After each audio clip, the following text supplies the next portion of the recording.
Hello everyone. This video is about to share with you something very important. Okay, about the month Purushottam month that has started from 17th of May and it will last till 15th of June.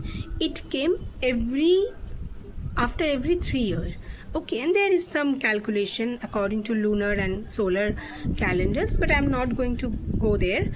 I'm just sharing the information that this month is very important for your spiritual journey if you follow some basic rules. Okay, so let me tell you first thing that what not to do in this month. कोई भी life changing events जैसे marriage, new start of any business or any new start, okay, you should not do this in this month. But instead of this month is for more spiritual healing, स्तुति, जो भगवान जी का वंदना, इसके लिए ये month ज़्यादा अच्छा है और आप ये करोगे तो आपका जो हीलिंग है या ग्रोथ है बहुत जल्दी होगा. But there are lot of things that we can do. हवाएं चल रही है. But in today's world, we all are very busy. We don't have that time that wake up 4:30 and then do a lot of, sadhana and aarti, sandha aarti. We cannot do because हमें office भी जाना होता है, हमारी responsibilities है. So this video is for some few tips that you can do in this month. चाहिए था वो है एक जो मंत्र है वो आजकल सभी इंटरनेट पे जानते हैं कि कृष्णाय वासुदेवाय हरये परमात्मने प्रणतः क्लेशनाशाय गोविंदाय नमो नमः. ये जो 4 लाइन का जो मंत्र है, अब सुबह जब नींद से उठे और उठ के ही जस्ट एकदम बेड पे बैठ के you can do say this. So first we wake up and do the mantra. It will take no time. Okay, you just wake up or just say this and then do your work. After taking shower, offer water to Tulsi ji. If possible, एक जो दिया या incense stick है वो भी दिखा दीजिए तो बहुत बढ़िया है. अगर टाइम नहीं है तो just offer water to Tulsi ji. Second.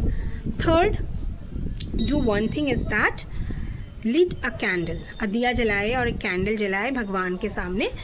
आपको पूरा पूजा अर्चना नहीं करना है, बस दिया जलाए और जो भी आपको प्रे करना है, नमस्ते कर, जो भी करते हैं हम सुबह घर से निकलने से पहले हम भगवान के सामने तो कुछ तो मतलब रुकते हैं ना, तो आप जस्ट कैंडल जलाए और वो करे निकल जाए. तो आपने 3 काम कर लिए.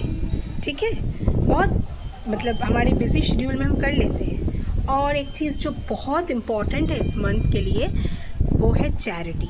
चैरिटी बहुत ज़्यादा इम्पॉर्टेंट है for this month. So look, हमारी फाइनेंशियल कंडीशंस होते हैं, हमारे पास हमारी बिजी शेड्यूल होते हैं तो हम हमेशा नहीं कर सकते. या टेम्पल विजिटिंग भी बहुत इम्पॉर्टेंट है. So I say that at least once in a month, if it is possible to you, once in a month अब मंदिर में जाके कुछ दान कर दे या 10 बच्चों को आपके लोकेलिटी में कुछ मीठा खिला दीजिए. आपके घर में जो काम करने वाली आती है उनको कुछ शरबत या कुछ भी खिला दीजिए, वो भी एक दान होता है. ठीक है, तो ये कर सकते हैं आप. एक छोटा सा ऑफरिंग भी आपका हो गया, चैरिटी भी हो गया आपका. मंथ में एक बार कीजिए. कुछ ना करने से कुछ करना बेहतर है. ठीक है. And another thing is that visit temple is very very important for this month. So you can do one thing that at least Sunday सबका छुट्टी रहता है, तो कोई भी आप अगर तीर्थ पे ना जा सके, वो तो हमारे लिए हमेशा पॉसिबल नहीं होता तीर्थ पे जाना या कोई बड़ी मंदिर पे जाना, बट हर लोकेलिटी में कोई ना कोई मंदिर तो होता है. किसी का हनुमान जी का, कान्हा का, माँ दुर्गा का, किसी का तो मंदिर होता है लॉर्ड गणेश का. सो आप जो 4 संडे है या जो संडे है वहाँ पे आप जाके मंदिर में पूजा करें या माथा टेके, कुछ भी करें. एक कैंडल ही जला दीजिए. ओके, एक अगरबत्ती ही जला दीजिए, पर विजिट टेम्पल. ठीक है. So these are the points. I think this is the summary that आप बहुत कुछ हम हमेशा नहीं, क्योंकि इस मंथ भगवत पाठ करना बहुत इम्पॉर्टेंट होता है और स्तुति करना, फास्टिंग करना, तो हम तो हमेशा ये पॉसिबल नहीं होता है ना. तो you can do this 5 thing very easily. Let me recap.